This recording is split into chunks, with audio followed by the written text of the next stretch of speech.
Hoy vamos a platicar sobre las Epstein Files, sobre todo el nuevo bonche de archivos que salieron por el requisito de una ley que pasó el demócrata Ro Khanna, obligando a Trump a por fin publicar todas las files que han tenido desde Biden, ¿no? Hay muchas cosas que están ahorita que valen mucho la pena platicar, ¿no? Creo que podríamos platicar de... Vamos a lo mejor al rato en el stream leer un artículo enfocado casi en todo lo que Milenio encontró sobre Jeffrey Epstein y México, que la verdad deja un poco de qué desear.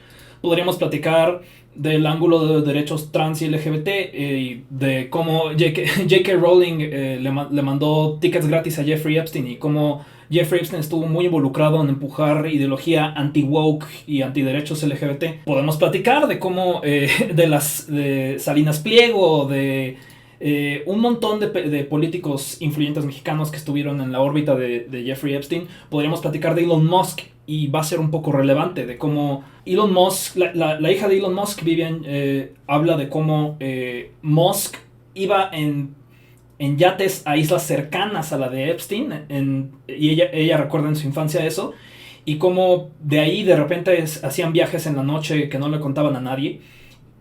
Guárdenselo en la cabeza, porque una forma de no aparecer en los flight logs, en la lista de quién viajó a la isla de Jeffrey Epstein, es ir en noche en un barco que nadie se entere. También podríamos platicar, no sé, creo que está muy importante platicar de los vínculos, las menciones del cartel de Sinaloa, las menciones de Salinas de Gortari. Hay mucho de qué hablar.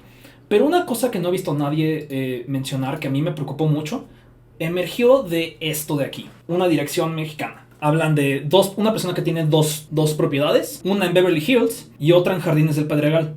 Y aquí me empezó a dar la curiosidad, ¿no? Una cosa que me molestó mucho fue algo que vamos a ver más y más y más y más. Las malditas fake news que salen porque la gente solo googlea y deja que la IA de Google les haga la tarea a ellos, ¿no? Esto es lo que me molestó mucho, que la gente ya está compartiendo como si fuera verdad, sobre que en la avenida de las Fuentes 320, Jardines del Pedregal, que es la dirección que sale en las Epstein Files, hubo un asesinato a Carlos N. Incluso León Barrena Rodríguez y Partners LLP, que ha sido la persona que más ha estado compartiendo cosas de Epstein Files, lo publicó como si fuera verdad.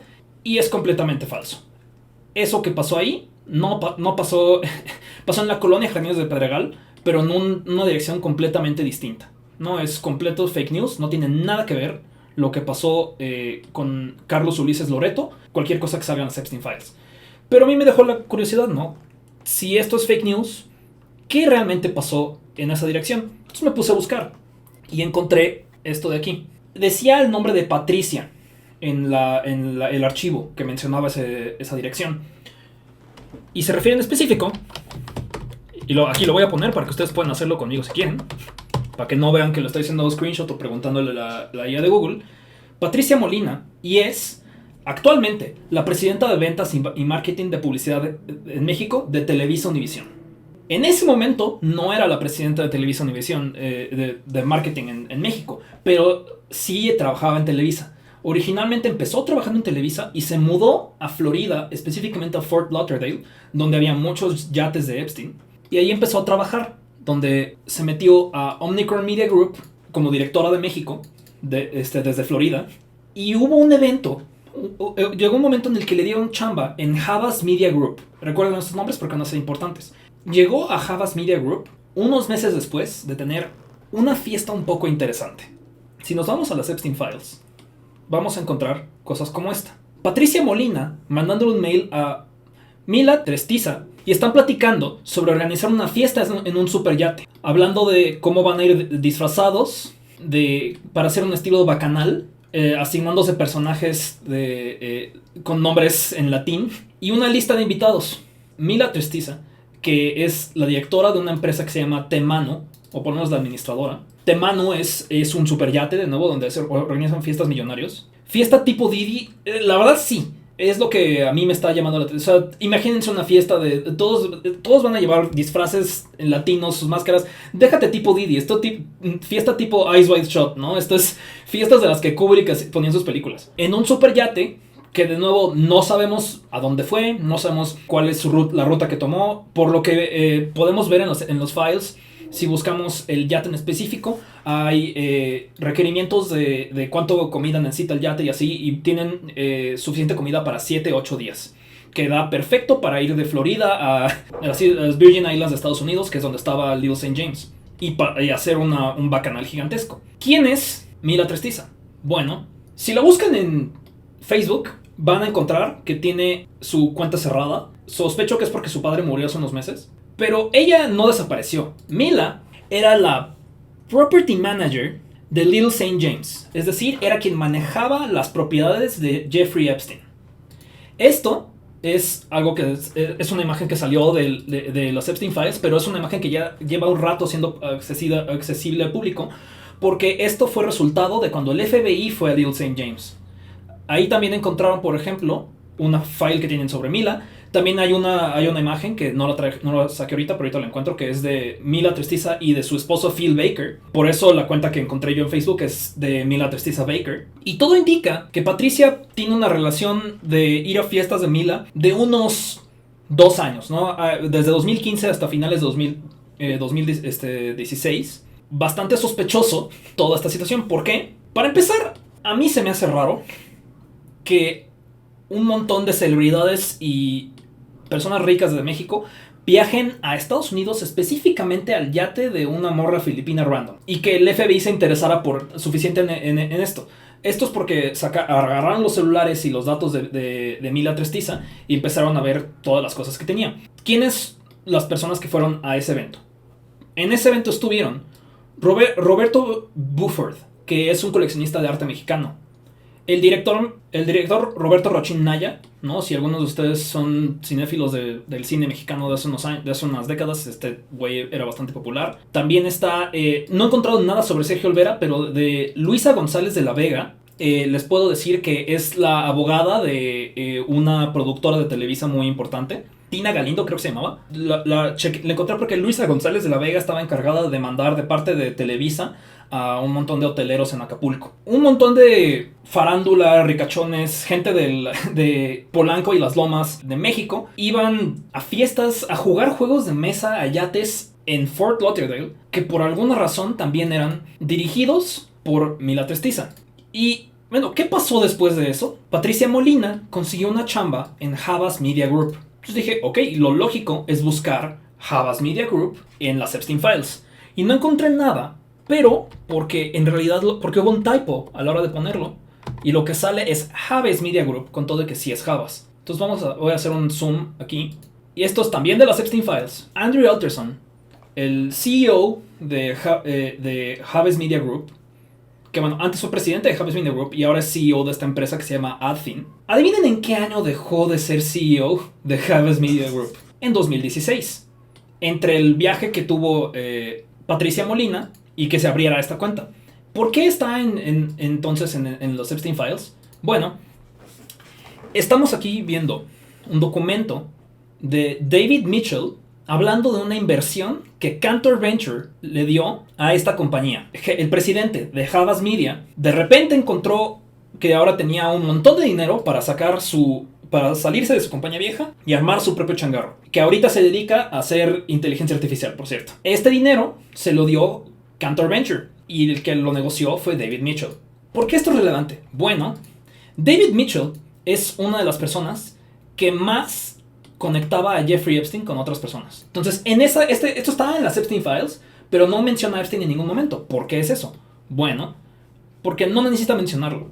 Es tácito la presencia de Jeffrey Epstein aquí. Jeffrey Epstein fue conectado con Todd Boehly, presidente de Chelsea, el equipo de Inglaterra, de Chelsea, y el que los conectó fue David Mitchell, un veterano inversor y profesionista financiero. David Mitchell se encargaba de hacer conexiones con Epstein, un montón de gente. Es más, esta es una de decenas de noticias, ¿no?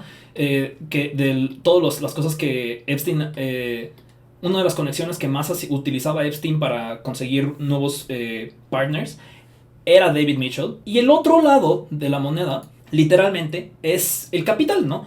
¿Qué es Cantor Venture? ¿Y por qué le daría y por qué involucrar a David Mitchell y el dinero de ahí? Bueno, Cantor Venture es Cantor Fitzgerald, que es uno de los fondos de inversión más grandes, que solía ser de un güey que se llama Cantor Fitzgerald hasta que murió. bueno, no, o sea, un güey que se llamaba Cantor, hasta que murió. El que lo reemplazó fue Howard Lutnick, el actual secretario de Economía de Donald Trump, secretario de Comercio de Donald Trump. Y vamos a leer este artículo sobre Howard Lutnick. El secretario del Departamento de Comercio de Estados Unidos, Howard Lutnick, planeó una visita a la isla de Jeffrey Epstein con su familia, según muestran correos electrónicos, años después de que Lutnick afirmara haber cortado vínculos con el pedófilo convicto. El empresario multimillonario, su esposa, sus 4 hijos y otra familia planeaban viajar a Little St. James en 2012, según correos electrónicos incluidos en los últimos archivos de Epstein publicados por el DOJ. Los correos electrónicos contradicen las declaraciones de Lutnick que hizo en octubre de haber prometido en 2005 nunca volver a estar en esa habitación con Epstein. Un portavoz del Departamento de Comercio dijo que Lutnick nunca había sido acusado de ningún delito en relación con Epstein. ¿Por qué no? Él era el que aventaba dinero donde Epstein lo señalara. Él no tenía por qué ser el involucrado directamente en las cochinadas de Epstein. Sí, quería llevar a sus hijos a la isla. Que bueno, realmente da vibes de fucking de Twin Peaks esta cosa. El viernes, el Departamento de Justicia publicó millones de páginas de archivos de Epstein, que los estamos revisando.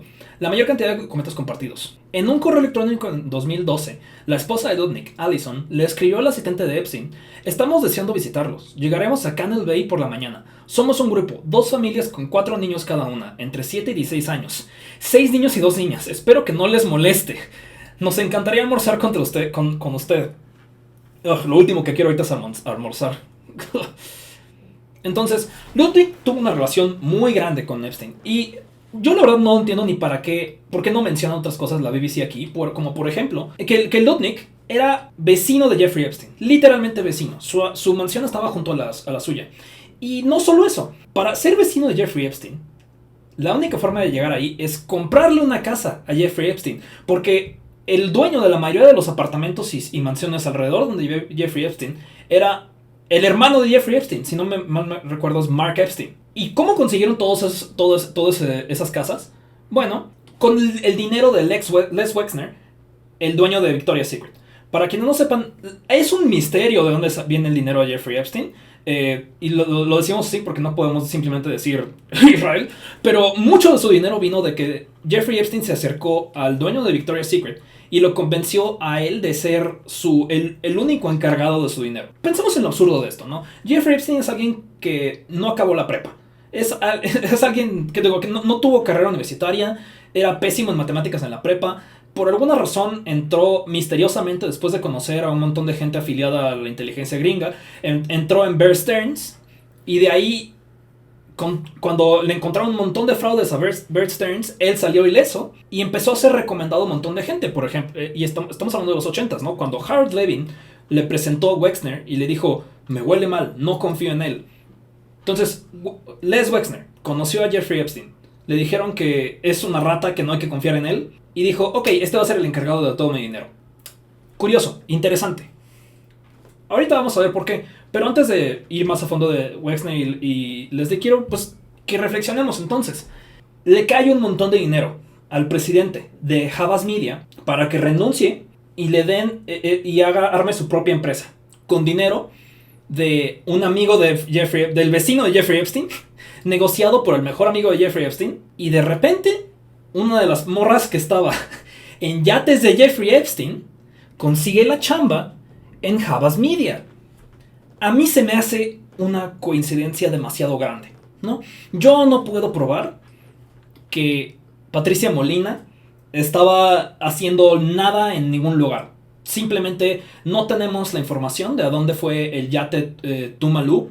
No tenemos la información de qué estaban haciendo en la fiesta Patricia Molina y el resto de la farándula mexicana. Yo no puedo declarar nada de eso. Y no debería.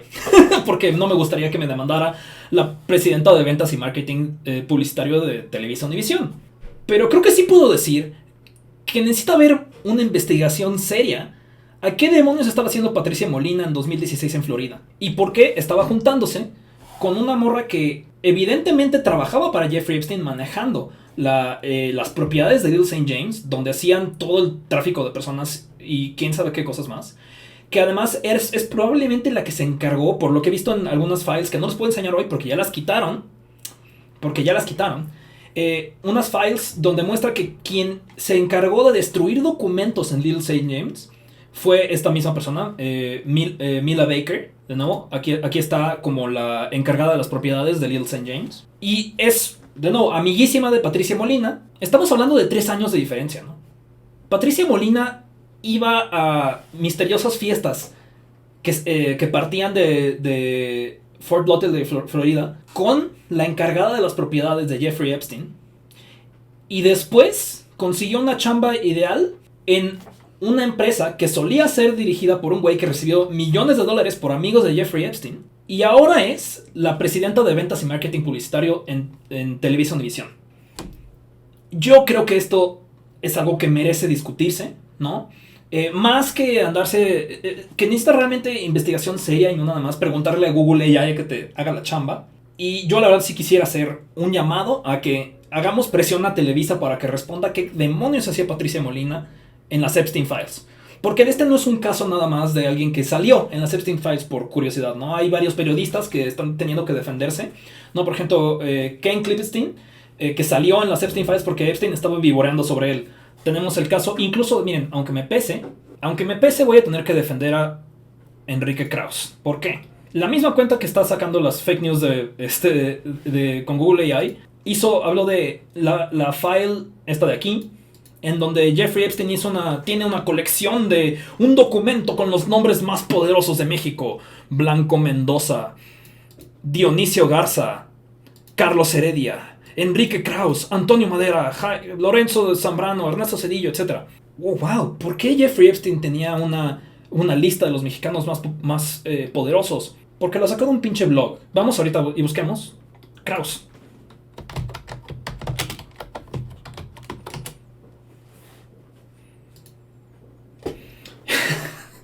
Háganme el pinche favor. Familias Illuminatis y sus asociados.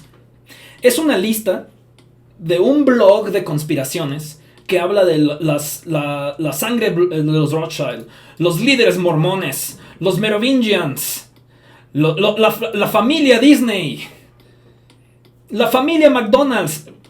Algo ridículo porque los McDonald's ni siquiera son los dueños de McDonald's. Hay una película sobre cómo les robaron McDonald's a los McDonald's. Y al final habla de The Trilateral Commission. Y aquí es la lista de los mexicanos más poderosos. No, es el North American Group del Trilateral Commission. ¿Qué fue el Trilateral Commission? Un think tank mamón donde se juntaba gente a hacer lazos entre Norteamérica y Japón. ¿Me estás queriendo decir que Enrique Krauss es un neoliberal? ¿Qué? No te creo.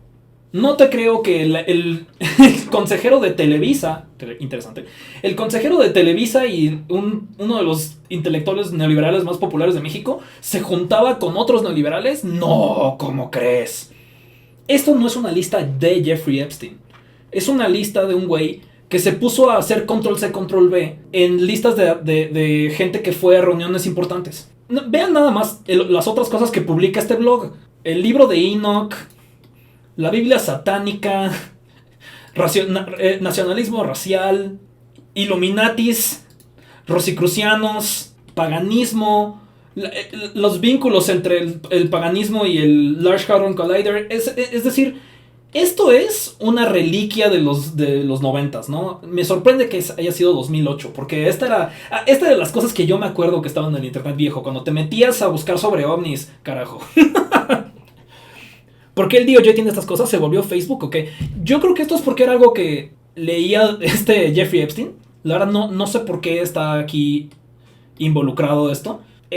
Solo eran files que tenía Jeffrey Epstein. Mi teoría, en lo personal, yo creo que es porque a Jeffrey Epstein le gustaba ver qué teorías de conspiración la gente pendeja estaba poniendo la atención en lugar de la suya, ¿no? Lo mismo que pasó con Pizzagate. Creemos que los cabales de pedófilos usan simbolismo satánico y palabras clave y hablan en idiomas extraños. Y la verdad es que no. La verdad es que son unos cínicos. Se mandan por WhatsApp. Hey, ¿tienes ganas de ver porno de tortura y secuestraron a unas chavitas?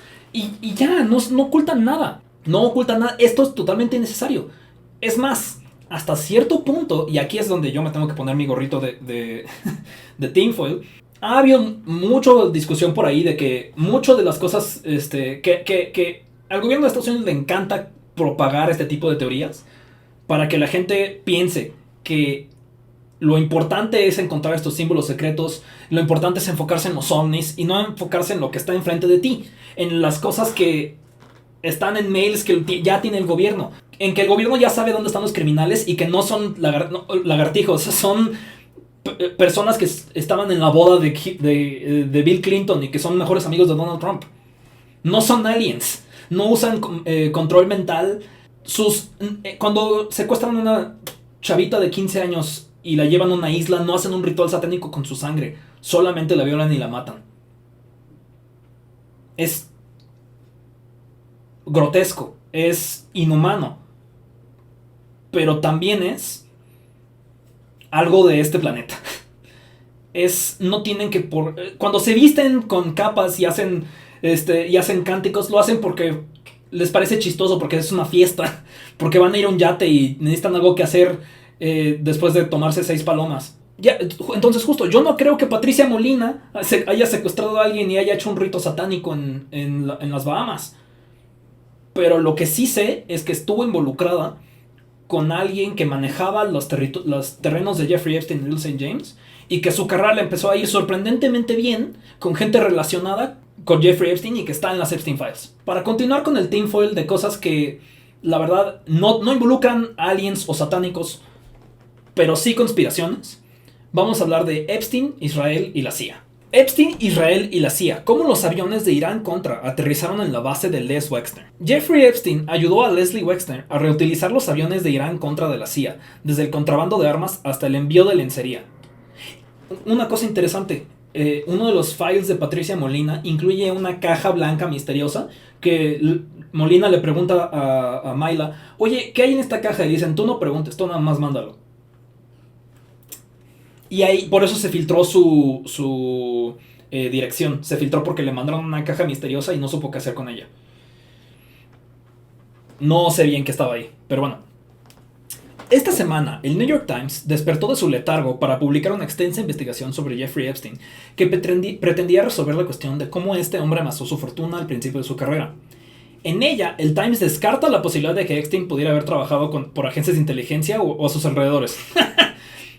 Abundantes teorías conspirativas sostienen que Epstein trabajó para servicios de espionaje o dirigió una lucrativa operación de chantaje, pero encontramos una explicación más prosaica de cómo amasó su fortuna, escribió el periódico. En honor al periódico, sus periodistas han dejado constancia de algunos detalles que requirieron un esfuerzo impresionante para rastrearlos. Por ejemplo, el periódico informó sobre los socios comerciales de Epstein al principios de la década de los 80. Epstein había estado gastando de forma extravagante y a pesar de su elevada remuneración de Bear Stearns y su trabajo para Douglas Leese, se encontraba en apuros, incluso ocasionalmente recibiendo cheques de alquiler sin fondos.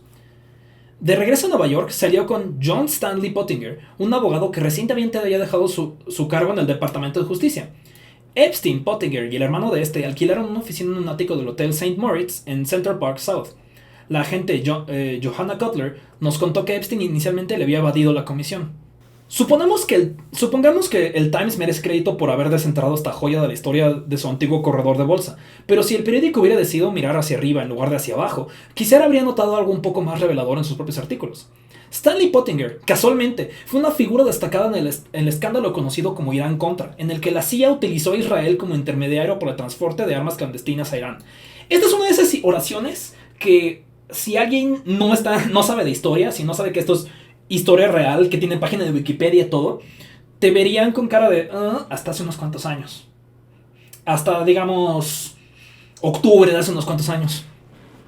A principios de la década de los 80, bajo la supervisión de la CIA, Pottinger asesoró a un banquero iraní en el envío de armas embargadas a Irán mediante documentación fraudulenta y empresas fantasmas en el extranjero, justo en el mismo periodo en que Pottinger y Epstein colaboraron vendiendo estrategias de evasión fiscal desde un ático juntos en Central Park. El sistema de Pottinger dio lugar a una red de intermediarios encubiertos que transportaban armas por todo el mundo.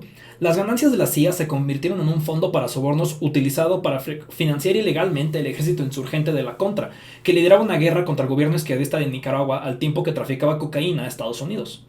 Mientras tanto, el otro personaje del pasado de Epstein, Douglas Leese, es descrito por el Times como un contratista de defensa con amplios contratos en la industria armamentística y el gobierno británico. El periódico no explora qué hizo con esos contactos ni a dónde traficó esas armas. Un análisis que los registros financieros de Bermudas y la propia demanda de Lees, presentada en el Tribunal del Distrito de Estados Unidos del Distrito Sur de Miami, sugiere que trabajaba con el gobierno estadounidense y que tenía vínculos con un fabricante de armas chino. The Times tampoco mencionó que Epstein y Lees tenían un socio en común con Adnan Khashoggi, el conocido banquero de dinero y traficante de armas, quien también fue actor central en el caso de Irán-Contra.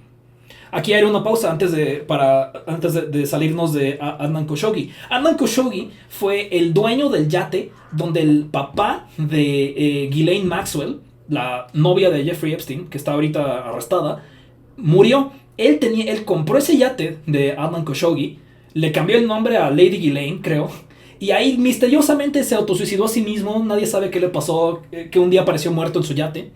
Definitivamente no tuvo nada que ver con la inteligencia a la que él pertenecía, que era la Mossad. Continuando leyendo, el Times sí descubrió que Epstein era un estafador implacable que abusaba de las cuentas de gastos, urdía acuerdos internos y demostraba una notable habilidad para despojar de su dinero a inversores y empresarios aparentemente sofisticados. El contraste entre lo que el Times consideró destacable de su relación con su compañero de piso, Pottinger, inicialmente defraudó al corredor, y lo que notó es evidente. Para exonerar a Epstein de cualquier conexión con agencias de inteligencia, el periódico oficial lo convirtió en una caricatura antisemita de proporciones históricas. Comunicamos esta opinión al Times y el portavoz Daniel Rhodes nos dijo: informamos sobre hechos que podemos confirmar, no sobre suposiciones. Por supuesto, podría ser una coincidencia extraordinaria que Epstein compartiera un ático con el abogado especializado en Irán-Contra, trabajara para un traficante de armas de Irán-Contra y luego, como informamos más adelante, trasladara los aviones de Irán-Contra a Ohio para que los usara el multimillonario magnate minorista Leslie Wexner. Podría ser simplemente una coincidencia que Ehud Barak, uno de los amigos más cercanos de Epstein, fuera el jefe de la inteligencia militar israelí durante la planificación de Irán-Contra y supervisara la primera entrega de la CIA. Pero también podría ser algo que The Times debería investigar con más detenimiento, si así lo desea. ¿Cómo aterrizaron los aviones de Irán-Contra en la base de Les Wexner? Jeffrey Epstein ayudó a Leslie Wexner a reutilizar los aviones de Irán-Contra de la CIA. Cuando un avión de Southern Air Transport fue derribado sobre Nicaragua en octubre de 1986, el mundo tuvo la oportunidad única de observar las actividades encubiertas del gobierno estadounidense. Southern Air Transport se fundó como una pequeña aerolínea de carga en el 47, el mismo año que la Oficina de Servicios Estratégicos se convertiría en la Agencia Central de Inteligencia. Es decir, esto es algo interesante porque una de las razones por la cual gente que ayudó a Jeffrey Epstein en sus primeras chambas que consiguió para entrar a Bear Stearns, por ejemplo, no puedes describirlos como un agente de la CIA. Pero es porque eran agentes de la Oficina de Servicios de Inteligencia, es decir, de lo que estaba antes de la CIA, ¿no? De nuevo, Jeffrey Epstein era un loser que de repente se hizo amigo con exespías y consiguió chambas en lo más alto de Wall Street. Pero supongo que hacía dinero porque era buenísimo con los impuestos. La agencia, regresando al artículo, la agencia fue propietaria absoluta de la aerolínea desde 1960 hasta 1963, momento en el que fue vendida al mismo hombre, Stanley G. Williams, quien había dirigido la compañía desde la administración de Kennedy. El derribo del avión y el testimonio de su único superviviente, Eugene Hasenfuss, impulsaron la desestabilización del escándalo conocido como Irán-Contra, mediante aviones de Southern Air Transport. La CIA enviaba armas a Irán, utilizando a Israel como intermediario, y utilizando las ganancias para armar a la contra el gobierno izquierdista nicaragüense. Nada de esto era legal, y Southern Air Transport se estaba poniendo muy difícil. Ante la necesidad de una nueva misión, la compañía trasladó su sede de Miami, Florida, a Columbus, Ohio. Para 1995, la compañía había renovado su imagen transportando cargamentos de ropa importados de China. Pero durante 3 años en Columbus, la aerolínea continuó siendo perseguida por rumores de que había estado, o aún estaba, involucrada en el contrabando. Según el veterano periodista de Columbus, Bob Fritakis, quien proporcionó sus informes históricos sobre el tema Dropside y The American Conservative, los investigadores de la oficina del sheriff de condado de Franklin y la oficina del inspector general de Ohio estaban investigando a Southern Air Transport en medio del creciente escrutinio público del caso Irán-Contra, y fuentes de ambas oficinas identificaron a Jeffrey Epstein como alguien que tuvo un papel fundamental en la reubicación de aviones. En aquel entonces, Epstein era un financiero relativamente desconocido que administraba el dinero y las inversiones inmobiliarias del magnate de la moda y el comercio minorista del Lex Wexner, radicado en Ohio. Bajo su dirección, el imperio de Wexner, los aviones que anteriormente transformaban armas a Irán y Nicaragua se reutilizaban para entregar ropa destinada a las redes de cadena minoristas de Wexner, como Victoria's Secret y Abercrombie Fitch. Southern Air Transport se declaró abruptamente en bancarrota el 1 de octubre del 98, exactamente una semana después de que el inspector general de la CIA publicara sus conclusiones oficiales sobre el caso Irán-Contra, que vinculaban a la aerolínea con acusaciones de tráfico de cocaína de la Contra desde Nicaragua. Presionados por la oficina del gobernador, los funcionarios de Ohio abandonaron sus investigaciones, lo que significó que el papel de Epstein nunca se publicó. ¿Cómo llegó Epstein a trasladar a los antiguos aviones de Contra a Columbus? Responder esa pregunta, o al menos acercarse, requiere un análisis más detallado de los hombres detrás del escándalo que definió la segunda mitad del gobierno de Reagan y ofreció al público la visión más clara de las operaciones clandestinas globales del gobierno estadounidense en una generación o más. Como un Forrest Gump de servicios de espionaje, Jeffrey Epstein está presente en cada camino. Y oh vaya que esto ha sido cierto. Este es el tagline de la semana. Encontrando el dinero escondido. En 1981, Jeffrey Epstein renunció a Bear Stearns en medio de sospechas de tráfico de información privilegiada y comenzó a viajar regularmente a Londres, donde entabló una estrecha relación con la familia de Douglas Leese, empresario británico con una larga trayectoria en la industria automotriz y aeroespacial. Epstein se convirtió en el protegido de Douglas Leese y entabló una estrecha amistad con sus hijos Nicholas y Julian, según entrevistas de podcast conocidas posteriormente por este último. Tras la Segunda Guerra Mundial, Douglas Leese fue director general de la empresa de su padre, Cam Gears, fabricante de mecanismos de dirección que abastecían a Jaguar, Ford, Nissan y otras marcas automotrices globales. En 1965, la empresa fue vendida a TRW, un conglomerado aeroespacial estadounidense conocido por sus satélites y misiles balísticos intercontinentales. 1979 fue un año revolucionario para el Golfo Pérsico. Saddam Hussein asumió la presidencia de Irak y ejecutó y encarceló rápidamente a sus rivales políticos, mientras que, al otro lado de la frontera oriental de Irak, el pueblo iraní derrocó al Shah respaldado por la CIA. Durante la revolución iraní, estudiantes universitarios tomaron la embajada estadounidense en Teherán y tomaron estudiantes como rehenes, lo que llevó a Estados Unidos a imponer severas sanciones económicas y militares. La CIA planeó impulsar una guerra entre Irán e Irak para asegurar que ni Saddam Hussein ni el Ayatollah Khomeini pudieran controlar el estrecho de Hormuz, a la vez que mantenía la armada soviética fuera de la zona como protectora del Golfo. Pero la crisis de los rehenes había complicado sus planes. Tras la revolución del 79, se prohibió a Estados Unidos vender armas a Irak, ya que cualquier acuerdo abierto de armas violaría un embargo de armas oficial y socavaría la postura política del presidente Ronald Reagan de que Estados Unidos no negociaba con terroristas. En cambio, una estrategia destinada a reducir la influencia soviética en Irán, la CIA apoyaba tácitamente la venta de armas desde China, y Pekín empezó a enviar armamento tanto a Irán como a Irak en el 80. La primavera del 83, Irán firmó un acuerdo de armas con China por valor de $130 millones. Estas armas fueron suministradas en parte por el conglomerado manufacturero chino Norinco, utilizando el Hong Kong británico como punta de transbordo. Si notan cómo es un poco la misma estrategia que Jeffrey Epstein usaba, pero subida de nivel, tú no puedes verte públicamente negociando con alguien, entonces mandas a tu chichincle, ya sea China, ya sea Israel, a encargarte del trabajo sucio. En aquel entonces, Douglas Leese era propietario de un holding bermudeño, LORAD. Poco después de la firma de acuerdos de armas con Irán, se constituyó en Bermudas la nueva entidad de LORAD, una empresa fantasma llamada Norinco LORAD. Unos meses después, se creó una empresa comercial en Hong Kong llamada LORAD Far East.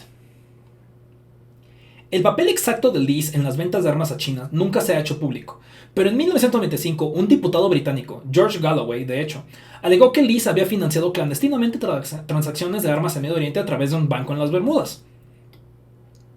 En ese año, los propietarios de la cadena minorista británica Littlewoods alertaron sobre los vínculos de Leese con el tráfico de armas, después de que la empresa recibiera una propuesta para que Norinco vendiera lavadoras de Littlewoods y armas a LORAD.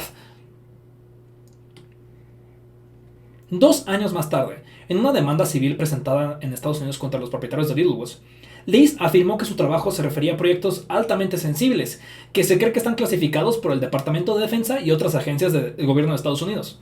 Entonces, este güey era amigo de Epstein, tenía quién sabe qué cosas en las Bermudas y, curiosamente, en Nicaragua y en Medio Oriente, y cuando estuvo ante un juicio civil, se defendió diciendo que eran cosas clasificadas por el Departamento de Defensa. De seguro estaba vendiendo ropa interior. Mientras tanto, la CIA preparaba su propio canal encubierto para enviar armas de fabricación estadounidense a Irán.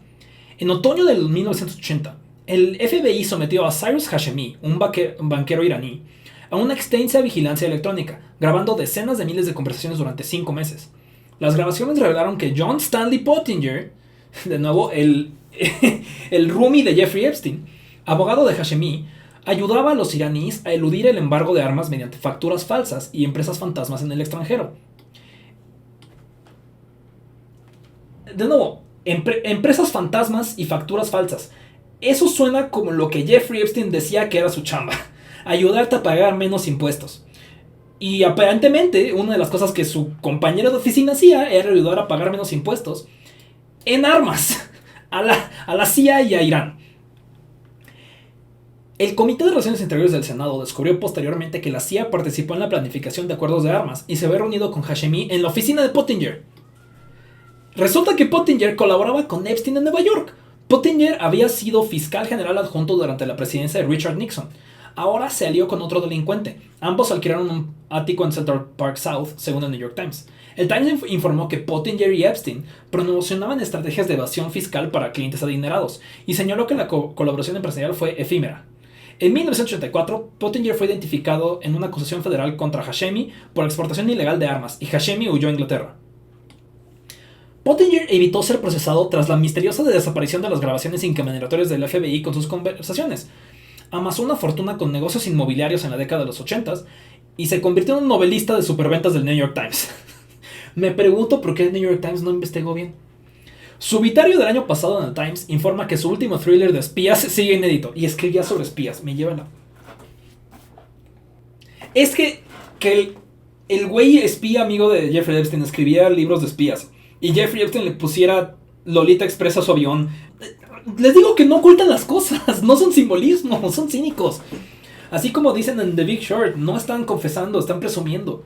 Tras la acusación de Hashemi, otro actor intervino para facilitar el acceso de los estadounidenses a Irán: el traficante de armas saudí Adnan Khashoggi, tío del periodista del Washington Post asesinado Jamal Khashoggi. En julio de 1985, Hashemi, Khashoggi y el primer ministro israelí Shimon Peres se reunieron en secreto en Hamburgo, Alemania Occidental, para urdir un complot.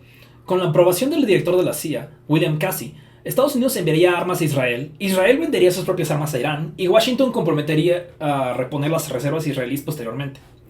Epstein obtuvo un pasaporte austriaco con un nombre falso y una dirección en Arabia Saudita durante la década de los 80. Esa cosa que haces cuando eres un abogado de impuestos.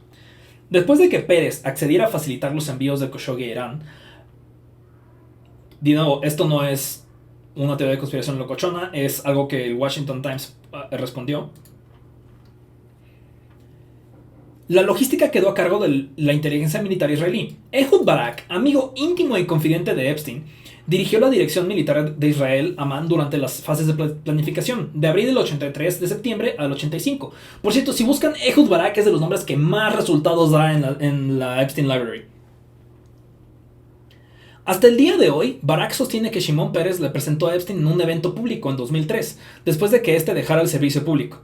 Es decir, fingiendo que se conocieron en 2003 y se volvieron amiguísimos de toda la vida y que no se conocían desde el 85.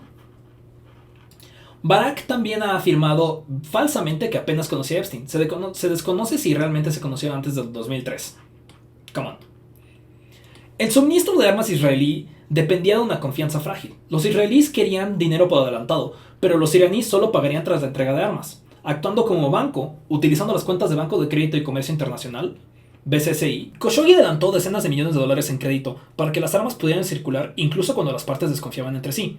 Guy Farron, una empresa formada en Stanford y cercana a la familia real saudí, adquirió bancos regionales y compañías de seguros en dificultades en Estados Unidos para conectar al BCCI en mercados financieros estadounidenses. La CIA protegió a BCCI de investigaciones federales para ocultar el rastro de dinero que lo conducían a sus negocios ilícitos de armas.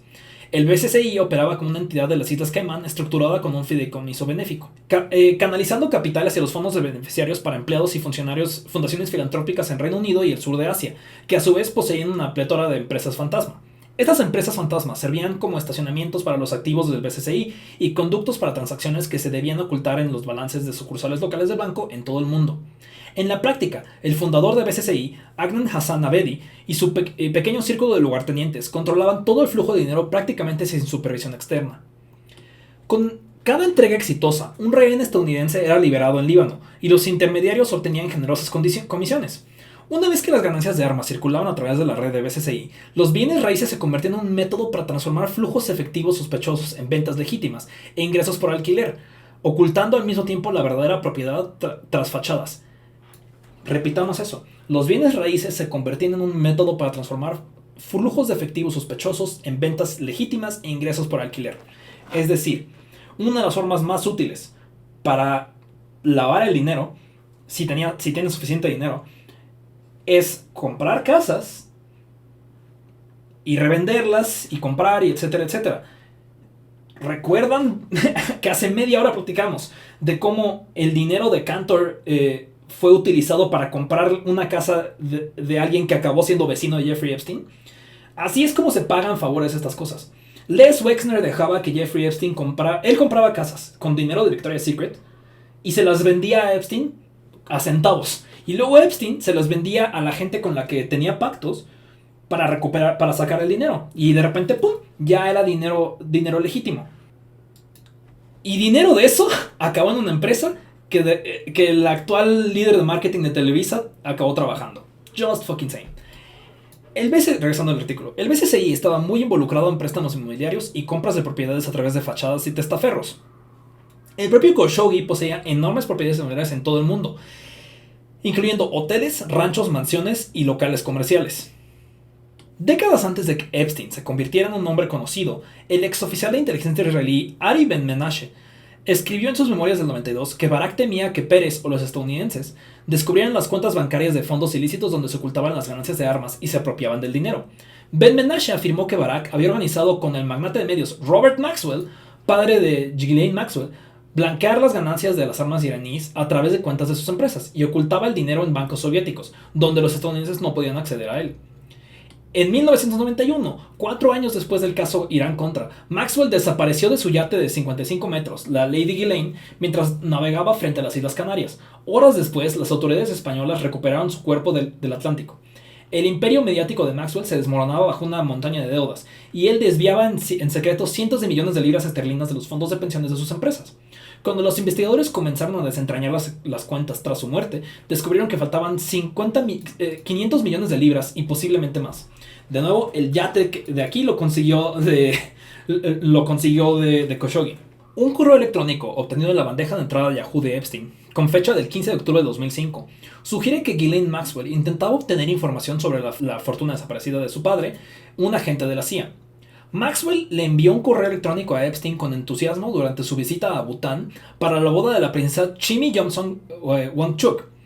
Le escribió a Epstein: la boda fue increíble. Además, fue con un agente de la CIA que dijo que trabajaba con papá. Me quedé impactada. Dijo que podía contarlo todo, descubrirlo todo y revelarlo todo por un precio, guiño guiño.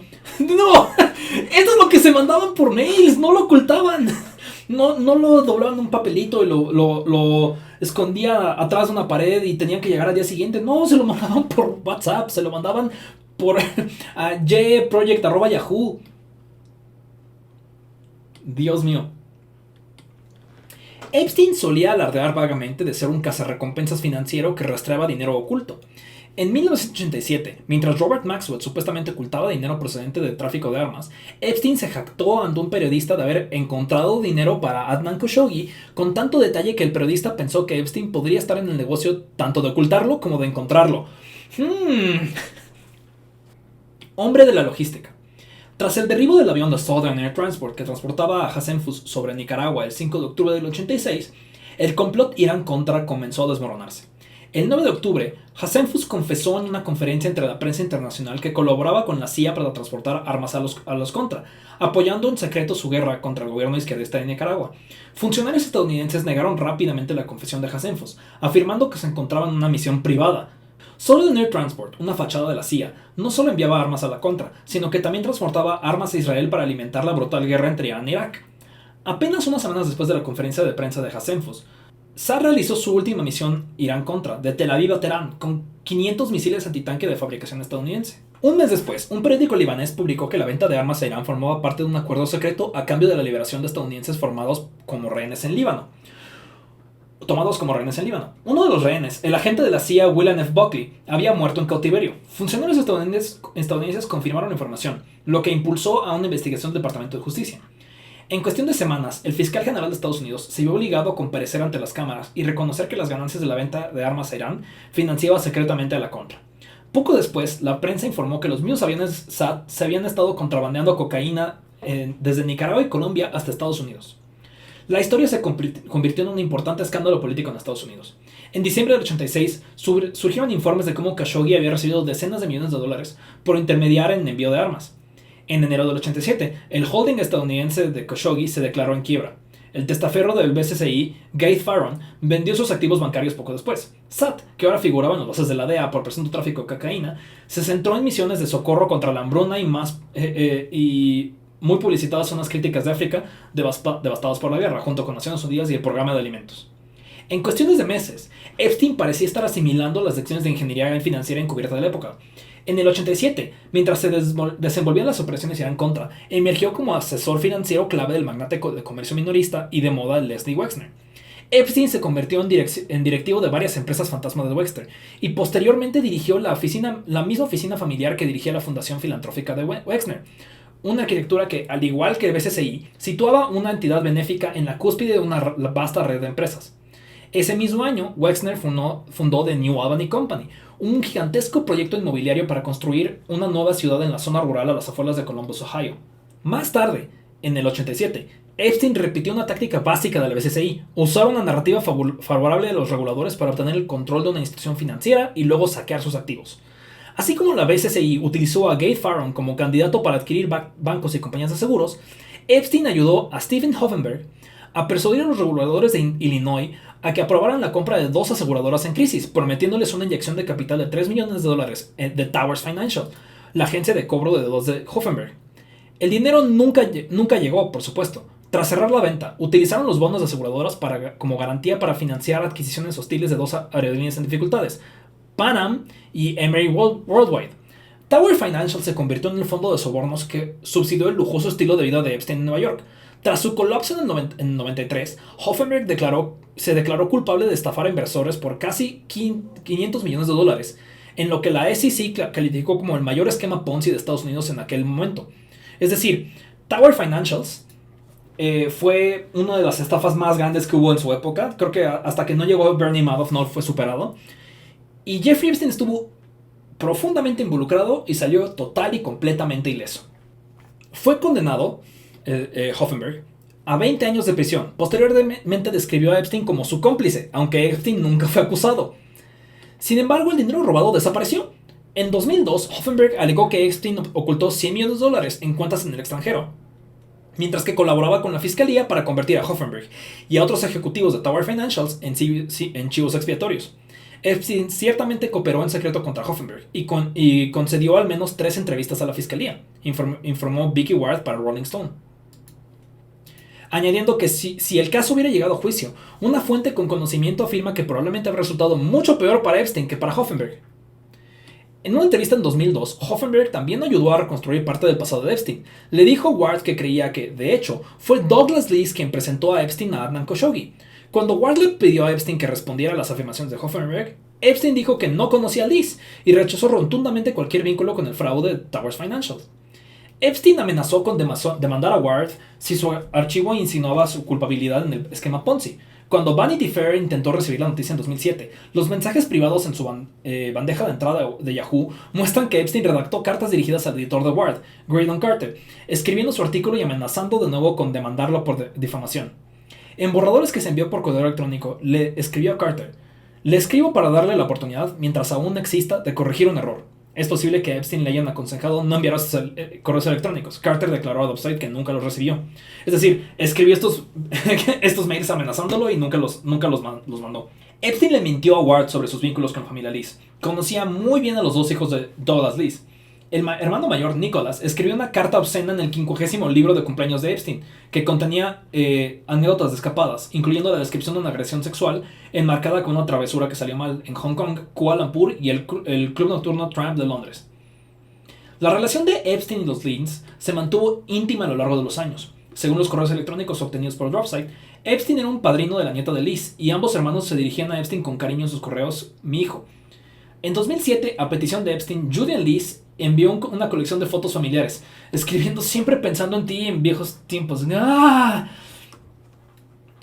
¿Por qué toda esta gente le manda fotos de su familia a Jeffrey Epstein? Corrupción en toda la ciudad y el estado. Mientras el esquema Ponzi de Towers Financial despegaba, Epstein se había convertido en el principal asesor financiero del imperio empresarial de Wexner, construido en torno a su empresa de ropa The Limited, con sede en Ohio. Epstein también se convirtió en el ingeniero financiero y el asesor de confianza detrás del gigantesco proyecto inmobiliario de Wexner en New Albany. Para el 91, The New York Times describió a Epstein como el presidente de Wexner Investment Company. El repentino ascenso de Epstein a la influencia desconcertó a antiguos asesores de Wexner, quienes fueron expulsados de la organización uno a uno. Aunque a veces se describe a Epstein como un estafador que engañó a un multimillonario ingenuo, el New York Times llamó a Wexner su marca más significativa. La serie de eventos que llevaron a Epstein que se hiciera cargo de la fortuna de Wexner pintan un panorama muy diferente. Esto es algo que estoy totalmente de acuerdo. En el 91, el Departamento de Policía de Columbus investigaba el asesinato mafioso de Arthur Shapiro, un abogado cuyo bufete trabajaba para The Limited. En marzo del 85, Shapiro debía declarar ante un jurado en un importante caso de evasión fiscal, pero el día antes de su testimonio recibió 2 disparos a quemarropa en la cabeza mientras estaba enfrente de su coche en un cementerio de Columbus. Barry Kessler, contador, fue considerado el principal sospechoso del asesinato de Shapiro. Posteriormente fue condenado por 2 planes de asesinato a sueldo no relacionados y condenado a muerte. Otro hombre de Columbus con su mismo apellido, John Jack Kessler, era socio de Wexner en The New Albany Company, donde Epstein llegó a ser copresidente.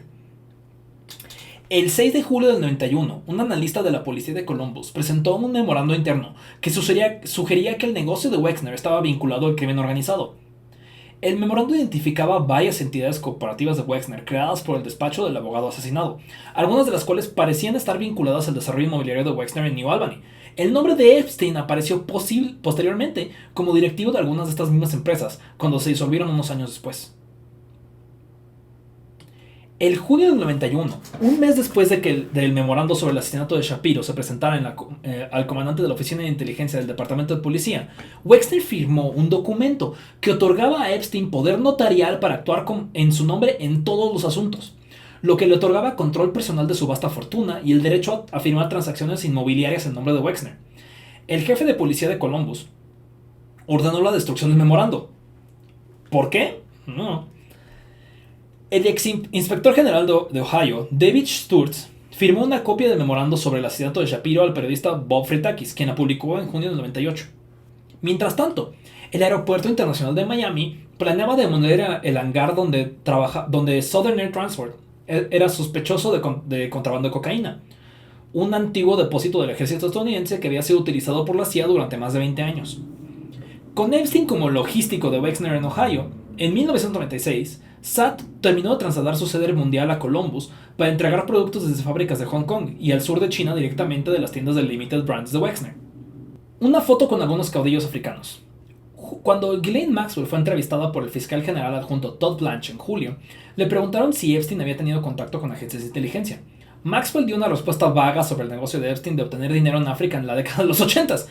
Creo que pudo haber insinuado que había gente que lo ayudaba, dijo Maxwell. Me mostró una fotografía que tenía con algunos caudillos africanos o algo que me contó. Eso es el único recuerdo activo que tengo de algo nefasto. No nefasto, sino encubierto. Supongo que sería la palabra. ¿Angola? Sí, son Angola. Ah, sí. Adiviné que era Angola. Sí, UNITA. Por supuesto que fue. No, entonces esto significa que Epstein también tuvo manos en defender a la invasión de Angola de Sudáfrica. O sea que también, curiosamente, este güey que era famoso por juntarse con un montón de supremacistas blancos acabó apoyando al apartheid. Bueno, el apartheid de Sudáfrica. También obviamente apoyaba el apartheid de Israel. Paralelamente al conflicto Irán-Contra, entre el 84 y 86, Southern Air Transport realizó cientos de vuelos dentro de Angola, algunos de los cuales conectaban la capital Luanda con la base aérea Dobbins en Marietta, Georgia. Las ciudades mineras de diamantes en el noreste de Angola, aisladas por carreteras y ferrocarriles precarios, eran en gran parte accesibles solo por el aire. Durante sus viajes a las minas, los aviones del SAT fueron sospechosos de lanzar armas desde el aire al grupo rebelde UNITA con el apoyo de Sudáfrica. El grupo rebelde UNITA, famoso por hacer quemas de brujas gigantes para matar a un montón de mujeres en sus territorios, por tráfico de colmillos de elefantes, por secuestrar gente de pueblos que quemaban y reubicarlos como esclavos en sus tierras. Interesante. ¿A quién apoyaba Cuba en Angola? Cuba apoyaba al MPLA, que eran quienes peleaban contra UNITA. Cuba peleaba contra esta gente. Interesante, ¿no? Sudáfrica se benefició generosamente de la guerra civil angoleña. Johannesburgo se convirtió en un floreciente centro de reexportación de diamantes angoleños ilícitos, ya que los diamantes de sangre controlados por UNITA estaban sujetos a embargo de la ONU y no podían exportarse legalmente desde Angola. A finales de la década de los 90, UNITA ganó miles de millones de dólares contrabandeando diamantes a Johannesburgo, donde los reexportaban con certificado de orígenes falsos y los enviaban a Londres y Bélgica. Un informe de la ONU estimó que en 2001 se sacaban de Angola de contrabando diamantes por valor de más de $1 millón al día. Y esto solo es diamantes, ¿no? También el contrabando no, a mí me sorprende la cantidad de contrabando de marfil que hubo en esas épocas. Angola era un reflejo de Irán-Contra. Al igual que Irán, el dinero saudí era el banco de la guerra de Angola. Al igual que en Nicaragua, los diamantes, al igual que las drogas, se financiaban con un tráfico de armas no registrado. Un colaborador del rey Fahd, gobernante saudí, testificó que al Congreso que la ayuda de Saudí a UNITA formaba parte de un acuerdo informal con Washington a cambio de acceso a sistemas móviles de vigilancia por radar. Relató que le dijeron que se había canalizado decenas de millones de dólares a través de Marruecos para entrenar a combatientes de UNITA, y afirmó que el príncipe Bandar planeaba vender petróleo a Sudáfrica. El gobierno saudí ha negado estas afirmaciones. En Columbus, el colapso de SAT, la aerolínea esta, se atribuyó a problemas financieros, pero antes de quedarse en la quiebra en el 98, la mitad de su flota de aviones Lockheed Hercules se vendió a Transafric, una aerolínea angoleña con sede en los Emiratos Árabes Unidos. SAT reanudó sus misiones de apoyos a la operación de extracción de diamantes mientras la guerra civil angoleña continuaba. Décadas después, Epstein se jactó ante la prensa de haber amasado su fortuna con armas, drogas y diamantes.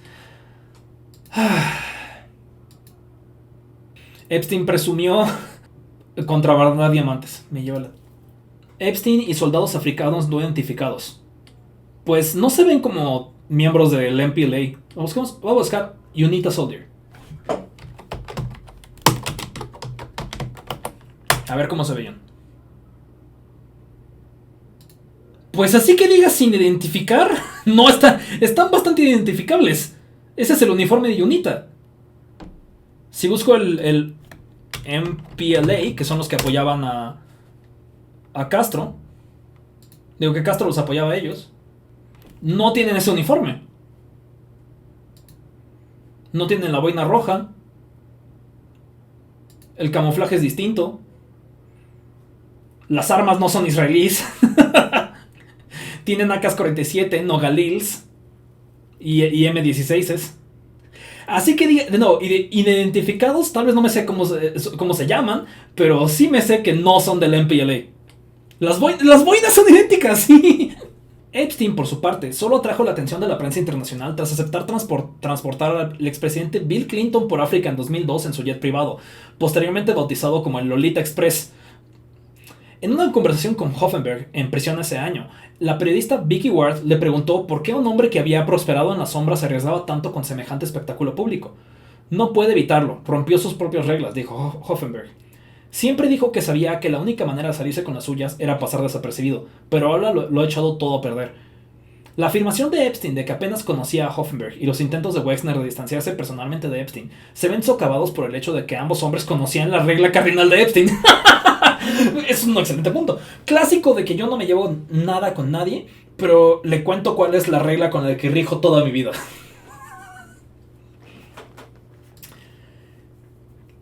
Estos güeyes dicen, no, yo nunca conocí a Epstein, solo lo conocí inmediatamente, me hice roomie de él. Aparentemente no sabía que Epstein y Hoffenberg eran lesbianas.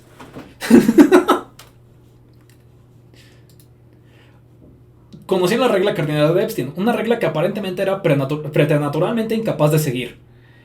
El 30 de julio de 2008, el Tribunal Estatal de Florida aceptó la declaración de culpabilidad de Epstein en los cargos estatales de solicitar la prostitución de una menor, parte de un acuerdo secreto con los fiscales federales que le permitió cumplir una sentencia de 18 meses en la cárcel, en un programa de liberación laboral que le permitió salirse de la cárcel y recorrer el mundo exterior.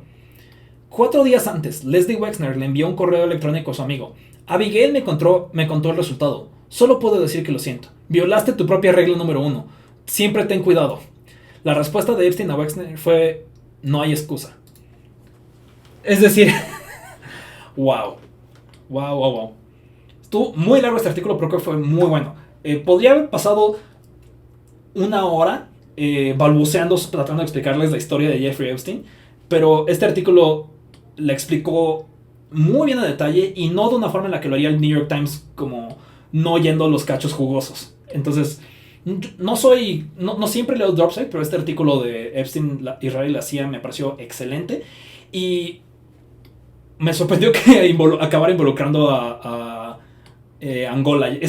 Yo no leí hasta el cacho de Angola antes del stream, pero me alegra mucho haberlo leído porque sí, como dijeron en el chat, Jeffrey Epstein se alió con la gente que apoyó Sudáfrica mientras que Sudáfrica estuvo invadiendo Namibia, ¿no? Cuando estaba ocupando Namibia, Jeffrey Epstein fue parte de esos vínculos que Estados Unidos forjó a nombre de Ronald Reagan para mandarle armas a guerrillas de ultraderecha anticomunistas que, de nuevo, sacrificaban mujeres en fogatas gigantes diciendo que eran brujas, que traficaban con diamantes y con marfil, que secuestraban gente para volverlos esclavos en granjas en la selva. Una de las cosas más atroces que ha apoyado el gobierno estadounidense, y todo en nombre de defender el apartheid en Sudáfrica. En fin, hablemos de México y de Jeffrey Epstein, ¿no? Porque ya hablamos de una cosa que yo creo que nadie está mencionando, ningún medio está hablando de Patricia Molino, pero no es como que no estemos hablando de nada, ¿no? Sobre todo con las cosas que han estado saliendo, como los vínculos entre Jeffrey Epstein y Nixon, o la cantidad de veces que sale que iba a Ciudad Juárez. Le encantaba Ciudad Juárez. A ver si vamos a leer este artículo de Milenio. A Jeffrey Epstein le gustaba México, o al menos eso sugieren correos electrónicos y documentos revisados por Milenio que muestran viajes recurrentes al país, conversaciones de negocios, referencias a contactos locales, mujeres bellísimas y menciones de reuniones sociales en destinos turísticos. La conclusión se desprende de mensajes contenidos en un acervo divulgado este viernes el 30 de enero. Un ejemplo ilustra el tono y la opacidad de la parte del intercambio. En la madrugada del 4 de enero de 2013, una persona escribió a Epstein una frase que sugería intereses personales. A ella le gusta mucho el mexicanito. El hilo no permite identificar a quién se refiere, ni qué significa exactamente la expresión, o si se trata de un menor de edad. Para dimensionar el tipo de interlocutores que tenía Epstein, en ese mismo correo el empresario sugiere que personas como Aziz, Ike y Elon, un miembro que probablemente es el dueño de Elon Musk, podrían querer visitar su temida isla privada. Los documentos consultados no consignan apellidos que permitan confirmar la identidad detrás de estos nombres. Sí, pero luego si buscas ese nombre te salen más documentos. Ay, Dios mío, tengo que hacer la chamba de Milenio. Es huevonería de Milenio, porque el documento donde yo empecé buscando a Patricia no contenía su apellido. Tuve que buscar un chingo de Patricias y tratar de ver cuál era el apellido que quedaba, y descubrí que era, oh sorpresa, Patricia Molina de Televisa. Pero en fin, Milenio revisó cientos de mensajes y documentos divulgados por el Departamento de Justicia de Estados Unidos, de los que el jueves del 29 de enero se dio a conocer en un nuevo amplio serbio. En los materiales se aprecia un rastro de conexiones de Epstein y su entorno en México. También se conserva que el FBI siguió algunas pistas relacionadas con presuntas actividades ilícitas del financiero estadounidense. Carlos Salinas. En un mapa, México aparece de manera reiterada. Qué mal escriben en Milenio. Se describe visitas a destinos como Tulum, Puerto Vallarta y Cancún, además de la Ciudad de México. De nuevo, les falta buscar porque escribe mucho sobre sus visitas a Ciudad Juárez. Pero bueno, en varios menciona que se habla de modelos, fiestas, mujeres hermosas, un vocabulario consistente con el tono hedonista que aparece en distintos tramos del archivo. Por ejemplo, el 8 de septiembre de 2007, un usuario de entidad reservada le escribió a Epstein desde la Ciudad de México. Hola Jeffrey, estoy en la Ciudad de México y acabamos de tener un terremoto. Uf, hay 2 chicas modelo, una Masha y otra de Mónaco. Ok, chequemos. Busquemos esto, Ciudad de México. Me choca, no están poniendo los links a los archivos. A ver, Open Image in a New Tab. No mames. Milenio. ¿Qué es esto? Se ve y fotos, es más probable que las... Imagínate que estás en el temblor del 2017 y tu primera idea es, voy a mandarle los CVs de unas chavas a Jeffrey Epstein. Quien sé que es este güey, hay que ponerlo, hay que colgarlo del ángel, no mames. Hola, esto es Meditando. Más adelante discutimos un poco más sobre quién es la persona que está mandándose mensajes con Jeffrey Epstein en este archivo, pero no lo descubrimos mientras estaba en el stream. Hice más investigación y llegué a la conclusión de que creo que es el mayordomo de Epstein, Balston Vieira Cotrim, un mayordomo franco-brasileño que frecuentemente venía a México y se encargaba de mandarle CVs de gente a Epstein. No sé por qué está censurado aquí y no en otros mails, pero Bastrom siempre se despide de Epstein con cordialmente. Y pues sí, nada más quería dejar eso. Quiero la cabeza de este tipo. ¿Cómo me estoy tan encabronado. Y el hecho de que Milenio no esté reportando bien esto Los mensajes reflejan además un conocimiento al menos circunstancial con figuras de alto perfil. Uno de los correos fechados el 15 de noviembre de 2016, Epstein escribió a David Stern, identificado como extranjero de JP Morgan, contándole que había conocido al expresidente de México, Carlos Salinas de Gortari, en una cena de multimillonarios que tuvo junto con John Brockman, que si no me equivoco la tengo... No, ese es Salinas Pliego. Porque por supuesto que los dos estaban en esas cosas. Sí, esta es una de esas cosas que... esta me salió, esta cena de John Brockman. Entiendo por qué platicaba de él sobre cosas de México. Y por eso me molestó que Milenio no mencione Ciudad Juárez. Porque muchas de estas reuniones las tenían en Ciudad Juárez. Para mí hay diferencias en... Cuando alguien dice su nombre salió en las Epstein Files, creo que hay que hacer una diferencia entre... Uno, la gente que sale por salir en un artículo de noticias que tenía... salir en el periódico que Jeffrey Epstein estaba leyendo ese día. Otros que salen en reuniones de negocios con él. Y otros como Patricia Molina que van a fiestas relacionadas con él. Creo que son los tres niveles de qué tan epsteineado estás. Y hay que diferenciar entre ellos antes de que solamente la gente comparta... su nombre salió en las Epstein Files. Tengan cuidado y pregunten cómo salió en las Epstein Files. Por ejemplo, no hay ninguna persona que es trans que salga en las Epstein Files como perpetrador. Las personas trans que salen como víctimas. Just saying. Entonces, Carlos Salinas de Gortari en una cena de millonarios con John Brockman. En el mismo mensaje, Epstein añadió que Salinas supuestamente construyó una casa de la propiedad del ex primer ministro de Qatar. El contenido no solo prueba una relación sostenida, pero sí ofrece una ventana a la forma en la que Epstein se movía o buscaba presentarse en circuitos de alto capital social económico. Aviones, Toluca y compradores mexicanos. Los correos también dan cuenta de conversaciones sobre aeronaves y posibles compradores mexicanos. En marzo de 2015, Larry Visosky, piloto de Epstein, discutió la posible venta de un Boeing 727. La conversación se consultó con un comprador mexicano en una acotación. Epstein no estaba satisfecho porque el interesado planeaba usar los aviones para volar gente a Los Cabos. ¿Qué tiene de malo eso? ¿Ok? Entre las personas que, de acuerdo con el material revisado, mantuvieron correspondencia con el financiero o su entorno de referencia a México, aparecen Boris Nikolic, empresario vinculado a biotecnología y señalado en documentos del entorno como potencial heredero; Jess Stately, ex ejecutivo de Berkeley; Brock Pierce, Gino Yu. Aquí quiero hacer una lista de gente de México. Diana Chomsky, identificada en el material como vinculada a Oxfam México e hija de Noam Chomsky. Wick. Hay cosas más jugosas que esto. El apartado de interés económico se perfila a la explotación de adquisición de activos inmobiliarios y turísticos, entre ellos un contacto del envío de inventarios de lo que se incluía la posibilidad de que Epstein comprara la marina de Cabo San Lucas. ¿La marina entera de Cabo San Lucas? Digo, no me sorprende, tiene un montón de marinas.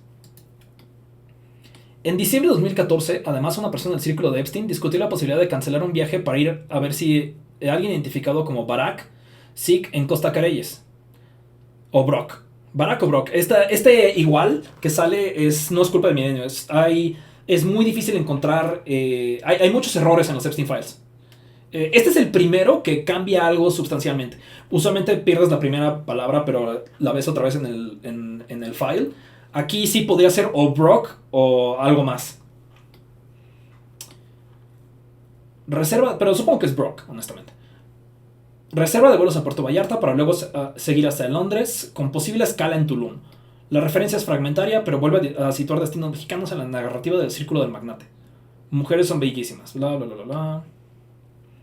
Otro mensaje relevante por su principal mezcla de proyecto y fiesta proviene de Gino Yu. Escrito desde Tulum, el desarrollador invita a Epstein a financiar la construcción del laboratorio de investigación de corte pseudocientífico para retiros espirituales en Quintana Roo.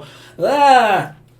Ok, si estamos hablando de lo bonitas que son las mujeres y hasta un laboratorio de investigación, Jeffrey Epstein, para quienes no sepan, estaba obsesionado con investigar en cosas de eugenesia. Se creía él la persona más superior del planeta y se la pasaba tratando de encontrar formas de hacer que su semen llegara a todos lados del mundo. Él quería como embarazar a la mayor cantidad de mujeres posibles, como Elon Musk. En el mismo tono le sugiere el comportamiento. Carajo, creo que podríamos organizar incluso algunas de las mejores fiestas. Güey. Tulum fue un error. La bóveda de videos. Entre el arcón de datos revisados figura una denuncia recibida por el FBI el 19 de julio de 2019. Cuando Epstein ya se pudría en una prisión de Nueva York. Ok, cálmate, milenio. Ya se pudría en una prisión de Nueva York. Un ciudadano estadounidense identificado como Kenneth Darrell Turner llamó desde México al Centro Nacional de Operaciones de la Agencia Norteamericana y afirmó que había encontrado una bóveda con material sexualmente explícito supuestamente propiedad del financiero. Según el reporte, Turner dijo que de manera conjunta con la Policía Federal localizó una bóveda con aproximadamente 10,000 videos de menores de Guatemala, Honduras y México. ¿Esto por qué no había sido noticia antes? Un agente del FBI consignó después, en un documento fechado el 9 de octubre de 2019, que Turner afirmó tener algún tipo de relaciones con las autoridades de México y que trabajaba con una exfuncionaria sudafricana. Holy, esto se me hace súper grande, sobre todo con lo que leímos de Sudáfrica. Ajá, ok. Unclassified del FBI 2019. Esto es de lo que hablan el embajador Earl Wayne Anthony, que es una de las cosas de las que quería hablar al rato.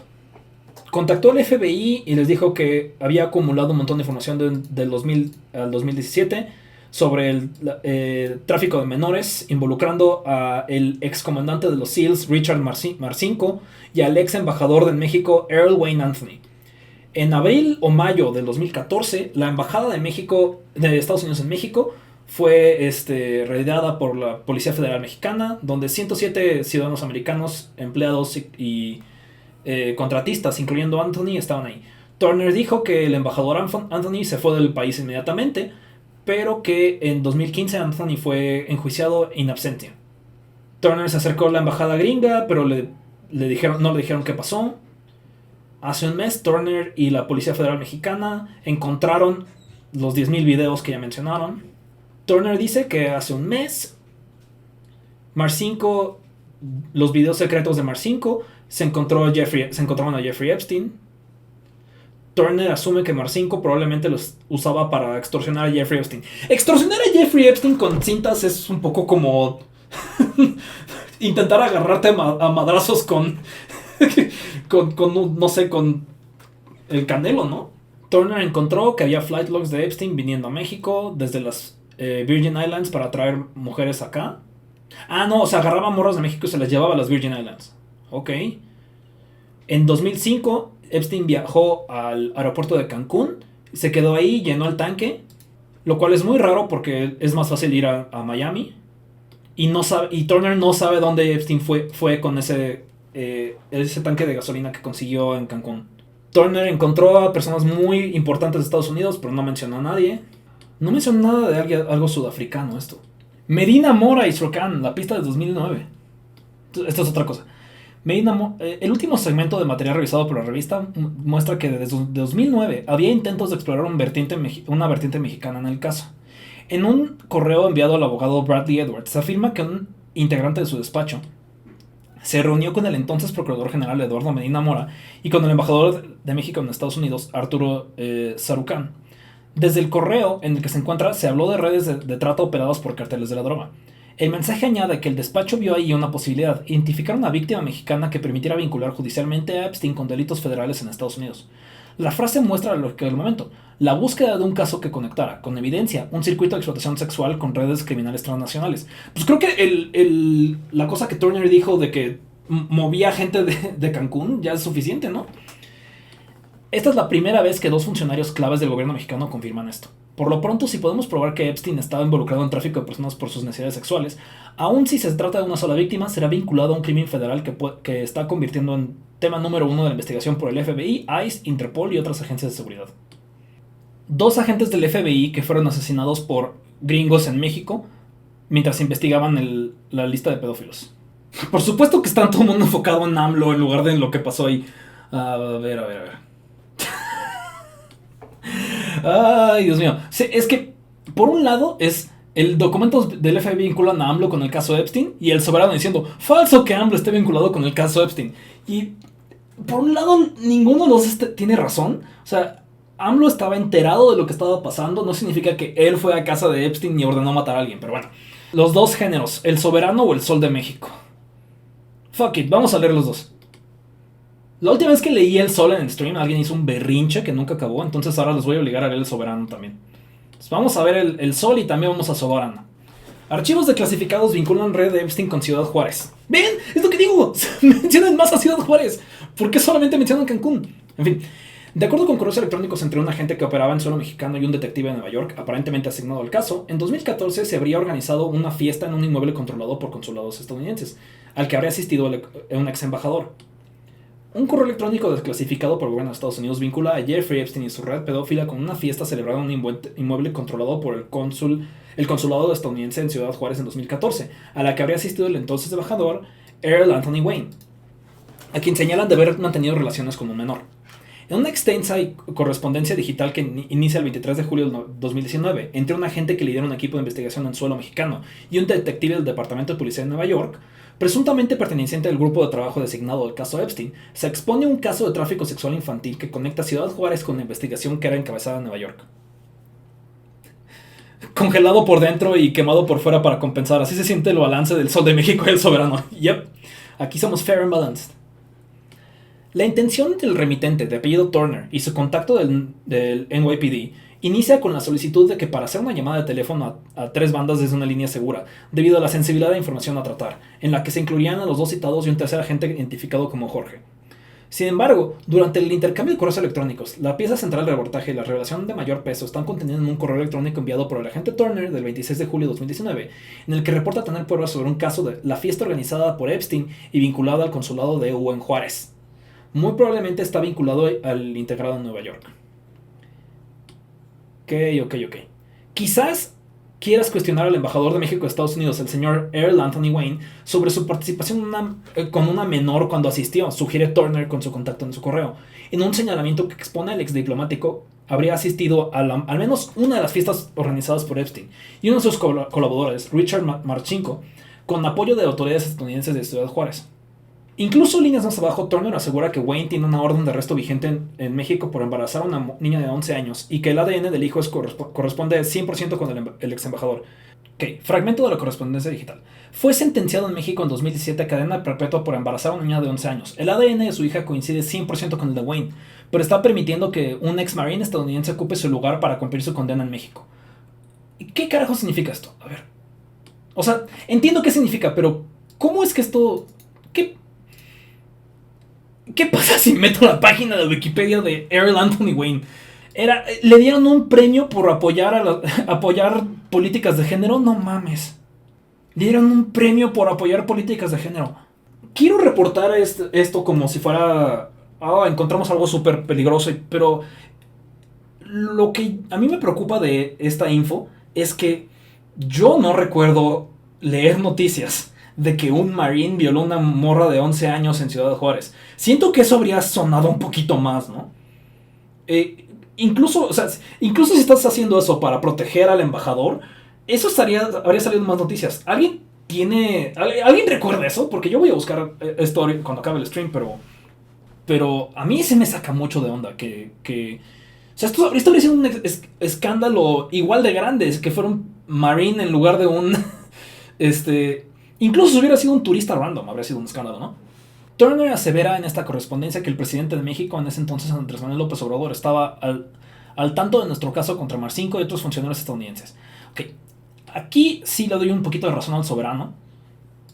No dice el presidente AMLO. Este güey está hablando de cosas que pasaron durante Calderón. No me sorprendería que AMLO también supiera, pero... Y además, o sea, él fue... lo designaron durante Calderón. Lo que pasó en 2014 durante Peña Nieto. Entonces se está quejando de que AMLO sabe. Sí, estoy de acuerdo con el soberano que es una mención indirecta.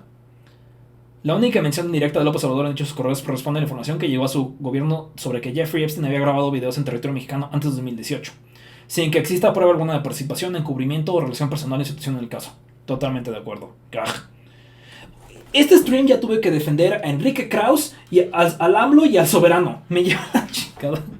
Sí, no, AMLO no tiene nada que ver con Jeffrey Epstein. A lo mucho sabía que pasó esto y ayudó a encubrirlo, lo cual no es poco, ¿no? Si el presidente del que se estén refiriendo sabe que hubo un encubrimiento de Earl Anthony Wayne en 2017.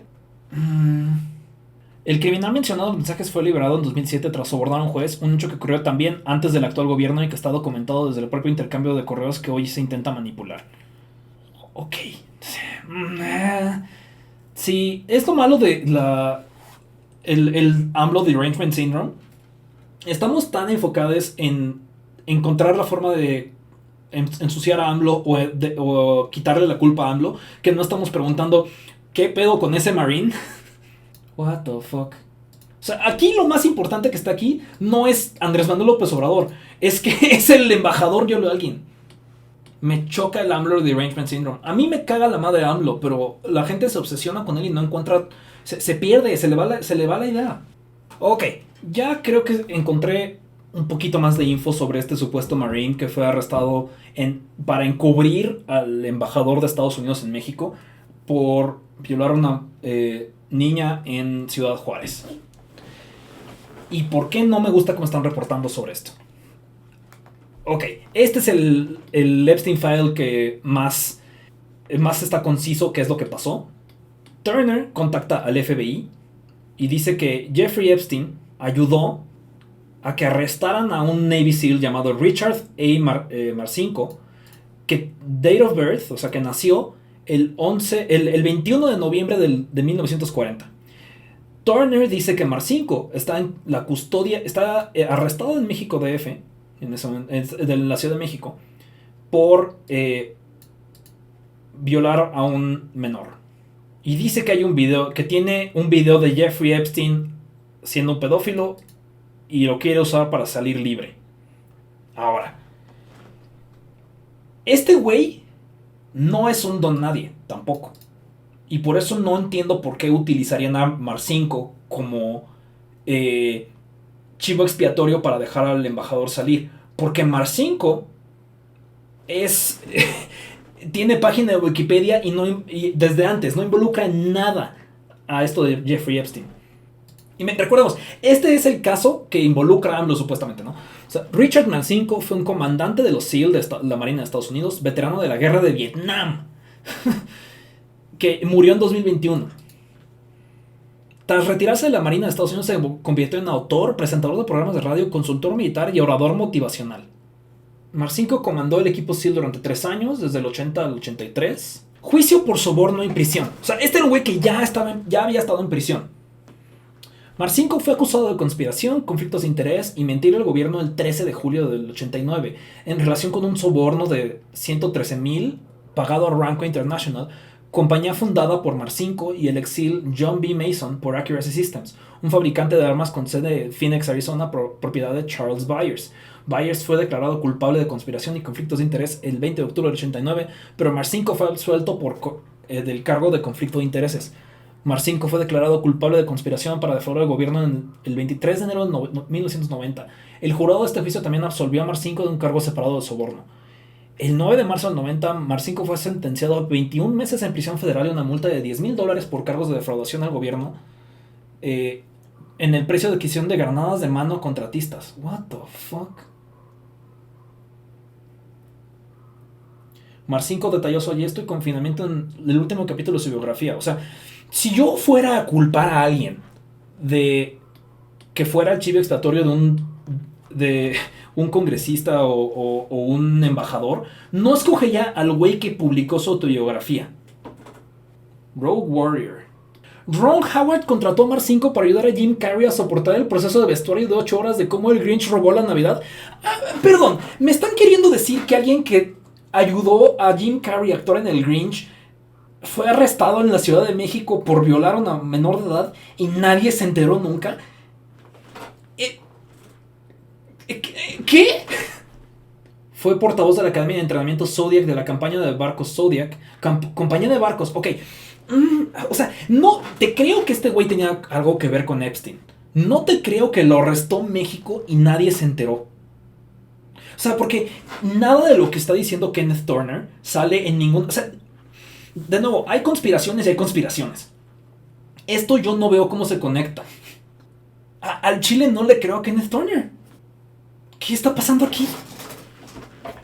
Tiene cara de un tipo que se inventa absolutamente todo lo que ha pasado en su vida, pero que también hizo un montón de como cosas ciertas y bien cochinas. El primer comandante de los SEALs, what the fuck? ¿Cómo van a decir, sabes que va a arreglar este escándalo internacional? Arrestar al primer comandante de los SEALs. Shut the fuck up. Este güey se está inventando todo. No, o sea, también Richard. Pero no, Kenneth Turner... Entiendo por qué no llegó a nada. Esto se me hace como completamente inservible. Sí, a huevo, este güey tenía un DVD de Jeffrey Epstein que encontró en Tulum. ¿Por qué habría 10.000 videos de Jeffrey Epstein en Tulum? ¿Y por qué los tendría Mar 5? Aquí está, mira, de los que me mencioné antes, de Mila Trista diciendo, hey, ¿qué hago con las cajas de Patricia? ¿Las puedes mandar a Los Ángeles?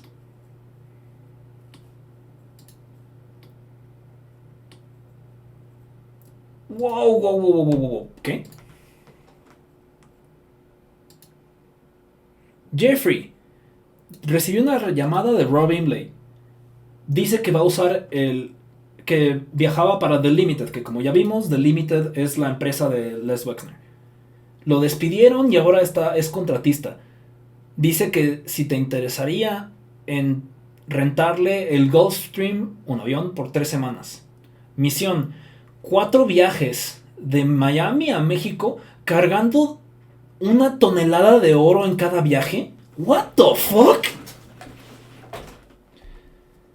Las logísticas de mover como 8 toneladas de oro de México a Miami con 5 personas de seguridad. What the fuck? ¿Por qué estamos hablando de que si AMLO sabía que quién sabe qué mamadas o no cuando hay estas cosas en las Epstein Files? 8 toneladas de oro. Es 1 tonelada de oro por día, porque solamente puedes asegurar 1 tonelada por día. Rich Khan y yo creemos que son $10,000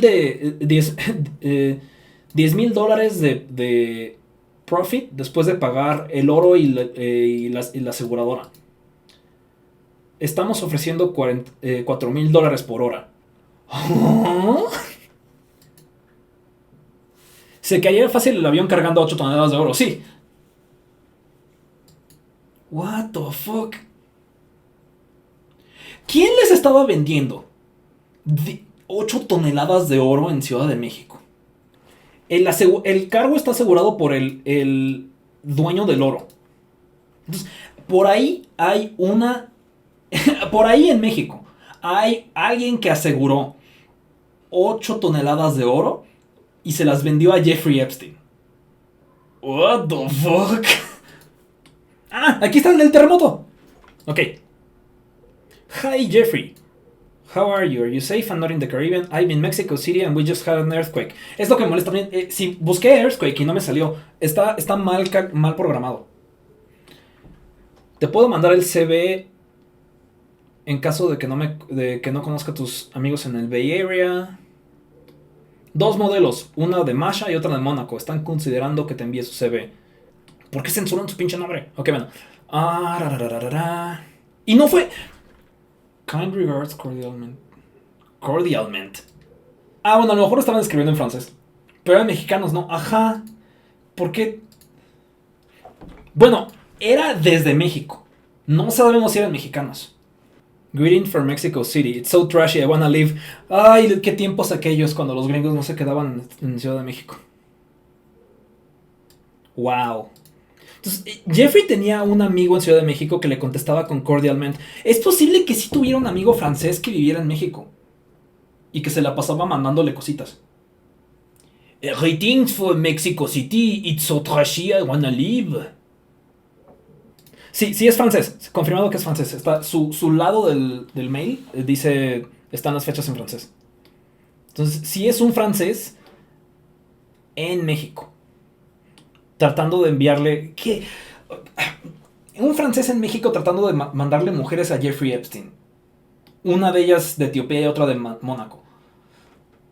Ah, creo que con confirmar que un empresario francés en Ciudad de México, amigo de Jeffrey Epstein, estaba intentando ayudarlo a traficar gente el día del terremoto. Creo que ese es un apropiado lugar para dejar el stream de hoy. Este, es posible que esto nos dé para otro stream si encuentro más cosas, porque los medios mexicanos no están haciendo buena chamba. Realmente no están haciendo ni siquiera un 5% de la chamba que tienen que hacer. Encuentran un mail y se detienen con él. No buscan, no explican qué hace la gente que sale ahí, no le investigan nada. No buscan si algo es cierto o no, porque yo la verdad no estoy encontrando mucho confiable en la historia de Kenneth Turner. Pero como menciona a AMLO, ya es de lo que todo el mundo está hablando. Entonces, a lo mejor vamos a tener que hablar de esto en otro momento, pero sí, encontramos muchas cosas para las cuales, como dice Misha en el chat, el infierno no es suficientemente castigo. Pero creo que ya llevamos aquí casi 3 horas de stream, lo siento, ya me tengo que ir. Muchas gracias a quienes se quedaron y por lo menos creo que la primera mitad del stream quedó chido para un video. Voy a intentar tratar de subirlo. Entonces, ahí se ven. Bye.